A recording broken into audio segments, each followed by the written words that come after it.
ಸಂಪರ್ಕ ಅವರಿಗೆ ಆಯ್ತು ಅಥವಾ ಏನ್ ತೊಂದರೆಗಳಾಗ್ತಾ ಇದೆ ಅಂತ? ಒಂದು ಅವರ ಜಾಗದಲ್ಲಿ ಅವರ ಹೆಸರು ತುಂಬ ಡಿಸ್ಟರ್ಬ್ ನೇಮ್. ನನಗೆ ಅಲ್ಲಿ ಏನ್ ಮಾಡ್ತಾರೆ, ಇದೇನ್ ಬರೀತಾರೆ, ಇದೇನಿಕ್ಕೆ ಹಿಂಗೆ, ಇದೇನು ಹಿಂಗೆ ಕಾಣಿಸ್ತಾ ಇತ್ತು, ಹಿಂಗೆ ನಾನು ನೋಡ್ತಾ ಇದ್ದಿದ್ದು ನಾನು. ದರ್ಶನದ ನೇಮ್ ನಂಬರ್ ಇದೆಯಲ್ಲ ಅದು 21 ಬರುತ್ತೆ. ಅವ್ರ ಡೇಟ್ ಆಫ್ ಬರ್ತ್ ಅದು ಆಪೋಸಿಟ್ ನಂಬರ್ಸ್. ಅವ್ರು ಇರೋವರೆಗೂ ಆ ನೇಮ್ ಇರೋವರೆಗೂ ಅವ್ರ ಹತ್ರ ಜಗಳ ಇದ್ದೇ ಇರುತ್ತೆ ಅವ್ರಿಗೆ. ಅಂದರೆ ಬರೀ ಇಂಥದೆಯಾ?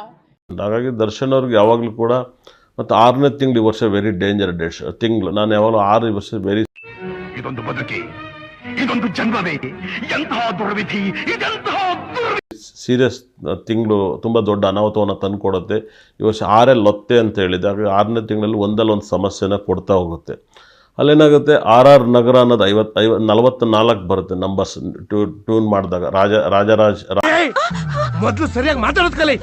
ರಾಜರಾಜೇಶ್ವರಿ ನಗರ ಅನ್ನೋದು ಅದು RR ನಗರ ಶಾರ್ಟ್ಕಟ್ ಮಾಡಿದ್ದಾರೆ. ಅದು ಇದೆ, ಇಲ್ಲೊಂದು ಸಮಸ್ಯೆ ಖಂಡಿತ ಇದೆ. ಜಾತಕದಲ್ಲಿ ಒಂದಲ್ಲೊಂದು ಸಮಸ್ಯೆಗಳು ಯಾಕೆ ಬರುತ್ತೆ ಅಂದರೆ 100% ಇವರು ವೃಷಭ ಲಗ್ನವಾಗಿರುತ್ತದೆ. ಹಾಗಾಗಿ 3ನೇ ಮನೆ ಶನಿ ಇರುತ್ತೆ. ದೊಡ್ಡ ಶತ್ರುಗಳಿದ್ದಾರೆ, 100% ದೊಡ್ಡ ಶತ್ರು ಹುಟ್ಕೊಳ್ತಾರೆ. 3ನೇ ಮನೆ ಶನಿ ನೋಡ್ತಾರೆ. ಉಚ್ಚಕುಜ ವ್ಯಯಾಧಿಪತಿ ಉಚ್ಚಕುಜ ಶನಿ ಗ್ರಹನ ನೋಡ್ತಾರೆ 100%. ಯಾಕಂದರೆ ಶನಿ ನೋಡಿದಾಗ ಶನಿ ಮತ್ತು ಬಹಳ ವಿಶೇಷವಾಗಿ ಬುಧ ಮತ್ತು ಚಂದ್ರ ಇವರಿಬ್ಬರೂ ಕೂಡ ಒಟ್ಟಿಗೆ ಮಕರದಲ್ಲಿದ್ದಾರೆ ಅವ್ರ ಜಾತಕದಲ್ಲಿ ವಿಶ್ಲೇಷಣೆ ಮಾಡಿದಾಗ. ಹಾಗೆ 10ನೇ ಮನೆಯಲ್ಲಿ ಸೂರ್ಯ ಗ್ರಹ ಇದ್ದಾರೆ. 10ನೇ ಮನೇಲಿ ಸೂರ್ಯ ಇರೋದು 4ನೇ ಮನೆ ನೋಡ್ತಾರೆ.